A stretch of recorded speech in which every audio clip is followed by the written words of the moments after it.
substantial evidence for this or any court to justify a sentence of less than 5 years in Florida State Prison. The defendant restrained Uriel Shock in a car seat, and the child was severely injured before she died. There were plenty of signs to Tracey Nix that she had a baby in her car that day and she was responsible to protect it. She failed in her protection of Uriel. I will not fail this state or this community in my duties as a judge to fashion a sentence that I feel is appropriate for these type of charges.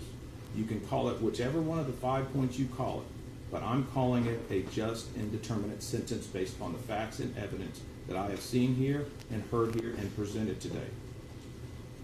The court hereby sentences Tracey Nix to Florida State Prison for a term of 5 years of Florida or 60 months with credit for all time served. A $5,000 fine shall be reduced to a judgment lien.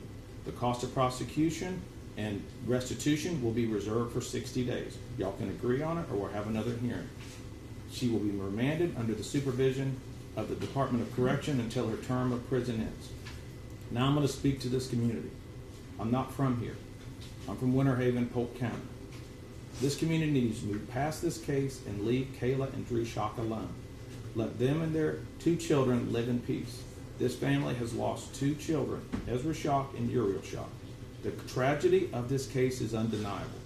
A baby's life is over way too soon and a family has been severely impacted in unimaginable ways.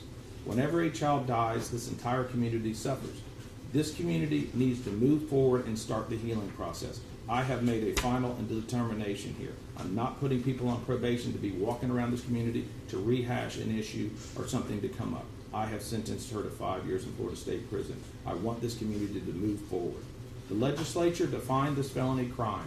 A fair and impartial jury found Tracey Nix guilty, and I, as a circuit judge for Hardee County, have sentenced her accordingly. Ms. Nix, you have 30 days to appeal the judgment and conviction of this court. If you cannot afford an attorney, one can be appointed for you without cost for appellate purposes. The state, do you have anything further I need to deal with? Your Honor, to head off an issue will waive cost of prosecution, so we don't have to have here. Okay. Do you want to reserve on restitution? If you don't, you can reserve it, and then you can either agree, disagree, or say, Judge, we're not having it, it'll go away on its own. Your Honor, we can reserve it, and it'll probably go away on its own. Okay. Mr. Fletcher, anything further we need to go with? One thing I have to say as her attorney, May Nix today, and I think I don't know if she's still here, Alex Amanda Fletcher testified there wasn't any car. I understand. I understand. Because you said that, I thought you said there was. You're talking about the car seat? Obviously, we disagree about the remorse. I'm not going to argue with that. We also have a motion for supersedious bond. You're absolutely correct. Once you file your notice of appeal, the supersedious bond statute will go into effect. You'll then have a hearing on your motion.